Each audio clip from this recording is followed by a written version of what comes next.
ሰላም እንደናችሁ ውድ የዚህ ቻናል ተከታታዮች በርካታ ስፖርታዊ መረጃዎችን ወደ እናንተ ይዘን መጥተናል። እንግዲህ አንድሪ ሳንቶስ ወደ ማንቸስተር ዩናይትድ ለመዘዋወር ከቼልሲ ጋር ከስምምነት መደረስ ተችሏል። በሁለቱ ክለቦች መካከል እኛና ሌሎች ስፖርታዊ መረጃዎችን ወደ እናንተ ይዘን መጥተናል። እስከ ፕሮግራማችን መጠናቂያ ድረስ አብራችሁ ቆዩ።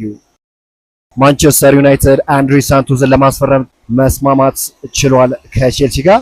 ቼልሲ ለዝውውሩ አጠቃላይ 50 ሚሊዮን ፓውንድ የሚያገኝ ይሆናል። እንግዲህ ፋብሪዚዮ ሮማኖ እንዳረጋገጠው ከሆነ እንግዲህ አንድሪ ሳንቶስ ወደ ማንቸስተር ዩናይትድ የሚያደርገው ዝውውር ማለትም በሁለቱ ክለቦች መካከል ከስምምነት እንደተደረሰ ነውና አንድሪ ሳንቶስ እንግዲህ በተጠናቀቀው የውድድር ዓመት 67.8 የመሬት ላይ አንድ ለአንድ ግንኙነቶችን ያሸነፈ ተጫዋች እንደሆነ ይታወቃል። በዚህም ረገድ እንግዲህ የሚስተካከለው አንድም የመሃል ሜዳ ተጫዋች የለምና በተለይ በመከላከሉ ረገድ አንዳንድ ቪዲዮዎችን ለመመልከት ሞክሬ ነበርና ጥሩ የሚባል ነው። ከወጣበት ሂሳብ አንፃር ያው ብዙዎች እየጠበቁት እንግዲህ ማንቸስተር ዩናይትድ በጣም ሃይ ፕሮፋይል ያላቸውን ተጫዋቾች ያስፈርማል የሚል እምነት ነበረ። ነገር ግን አሁንም ቢሆን ገና ነው። ሌሎች ተጫዋቾችን ማንቸስተር ዩናይትድ በመሃል ክፍሉ ይመለከታል ተብሎ ነው የሚጠበቀውና የአንድሪ ሳንቶስ ዝውውር ለማንቸስተር ዩናይትድ የመጨረሻው ዝውውር ይሆናል ተብሎ አይጠበቅም። ገና አሁንም ሃይ ፕሮፋይል የሆነ ተጫዋች ያስፈርማል ተብሎ ነው የሚጠበቀው።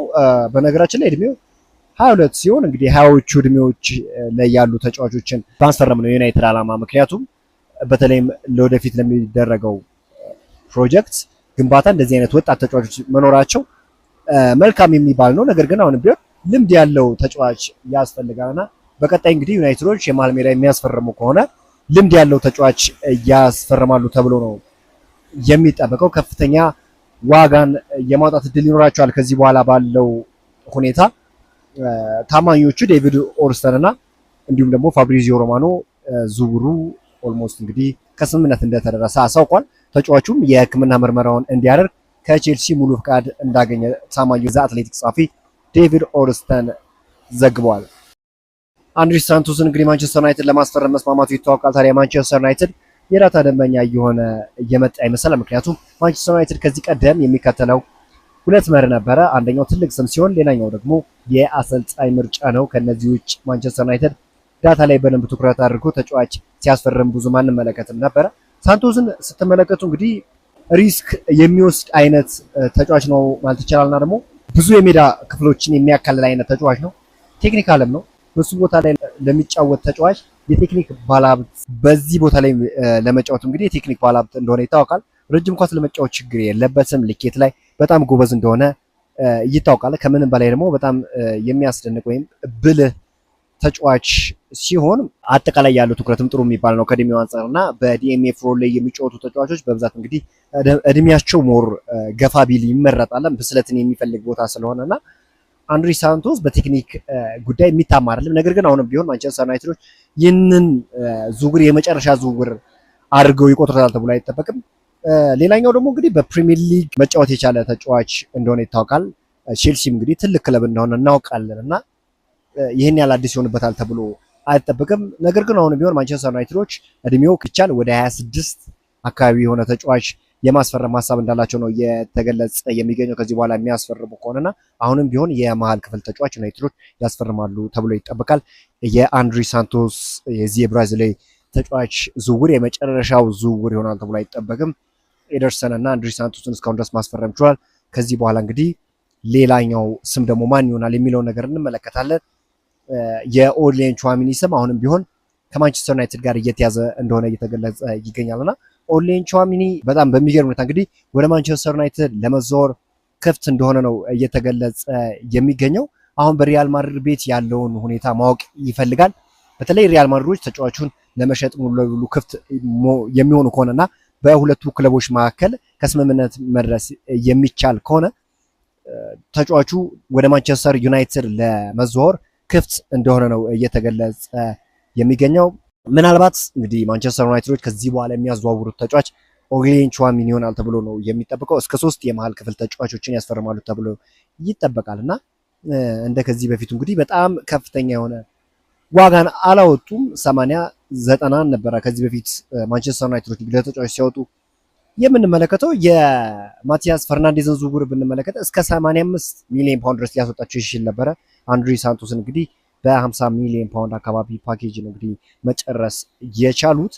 ነገር ግን አሁንም ቢሆን ዩናይትዶች ትልቅ የቤት ስራ እንዳለባቸው ፍንትው አድርጎ የሚያሳይ ጉዳይ ነውና አሁንም ቢሆን ትልቅ የቤት ስራ አለባቸው። የመሀል ክፍሉ አሁንም ቢሆን መጠናከር አለበት። በአንድሪ ሳንቶስ እና በኤደርሰን ብቻ የቀጣዩን የውድድር ዘመን ይገፉታል ተብሎ አይታሰብም። ካለባቸውም እንግዲህ ትልቅ የሆነ ውድድር አንጻርና ማንቸስተር ዩናይትዶች አሁንም ቢሆን ሌላ ተጫዋች ያስፈርማሉ ተብሎ ይጠበቃል። እንግዲህ በቀጣይ ማንን ያስፈርማሉ የሚለው የብዙዎች ጥያቄ ነው። አብረን የምንመለከተው ይሆናል።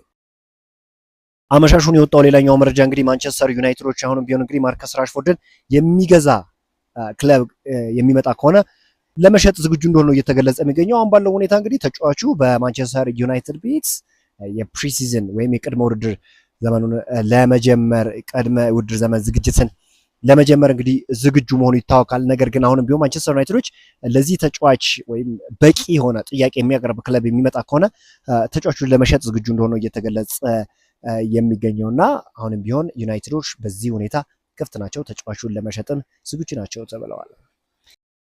የቀድሞ የማንቸስተር ዩናይትድ አሰልጣኝ ሩበን አሞሪም እንዲህ ሲል ተናግሯል። በማንቸስተር ዩናይትድ ቆይታዬ ብዙ ተምሬያለሁ፣ ስህተቶችንም ሰርቻለሁ። የቀድሞ የማንቸስተር ዩናይትድ አሰልጣኝ ሩበን አሞሪም በኦልድ ትራፎርድ ስለነበረው ቆይታ አስተያየቱን ሰጥቷል። ልናገር የምችለው ብቸኛው ነገር እጅግ ብዙ ነገሮችን እየተማርኩበት የስራ ጊዜ መሆኑንና አንዳንድ ስህተቶችን መስራት ነው በማለት ስለ ቆይታው ተናግሯል። ፖርቹጋላዊ አሰልጣኝ ቀጥሎ ከቡድኑ ጋር በተወያየበት ወቅት ለማንቸስተር ዩናይትድ ደጋፊዎች በቀጥታ ተገኝቼ መልእክት ለማስተላለፍ እድሉን ባለማግኘቴ በእውነት አዝኛለሁ ብለዋል። ለአንድ ዓመት ያህል የዚህ ታላቅ ክለብና የታማኞቹ ደጋፊዎች አሰልጣኝ በማገልገል እኮራለሁ በማለት ለማንቸስተር ዩናይትድ ደጋፊዎች ያለውን አክብሮት ገልጿል። ባይ ዘ ዌይ የማንቸስተር ዩናይትድ ደጋፊዎች በእንደዚህ አይነት ነገር አይታሙም። ለአሰልጣኞች ያላቸውን ድጋፍ በተለያየ ጊዜ ሲሰጡ የቆዩ እንደሆነ ይታወቃልና በብዛት እንግዲህ በማንቸስተር ዩናይትድ ቤት ያለው ችግር ከአሰልጣኞች የመነጨ ነው ብለው አያምኑ። በባለሀብቶቹ ላይ ስቲል ችግር እንዳለ ያምናሉና የማንቸስተር ዩናይትድ ደጋፊዎች ከዛ አንጻር እንግዲህ ብዙ ትችቱን አያነሱም አዳዲስ አሰልጣኞች። እንዲሁም አበረታቻ ለሩበን አሞሪም እንኳን እኮ ብዙ ጊዜ እንግዲህ ሲያበረታቱት ሲያሞግሱት ነበር እንጂ ይህን ያህል ከፍተኛ የሆነ ተቃውሞ ሲያነሱበት አልተመለከተን። ምክንያቱም ይሄ ችግር በአንድ ጊዜ የተነሳ ሲሆን ለረጅም ጊዜ የቆየ ችግር እንደሆነ ይታወቃል። ፈርጉሰን ከማንቸስተር ዩናይትድ መለየቱን አስከትሎ እንግዲህ በማንቸስተር ዩናይትድ ቤት የተረጋጋ ስሜት የተረጋጋ መንፈስ እንደሌለ ይታወቃል እና ከዛ አንጻር እንግዲህ አሰልጣኙ ለማንቸስተር ዩናይትድ ደጋፊዎች ያለውን አክብሮት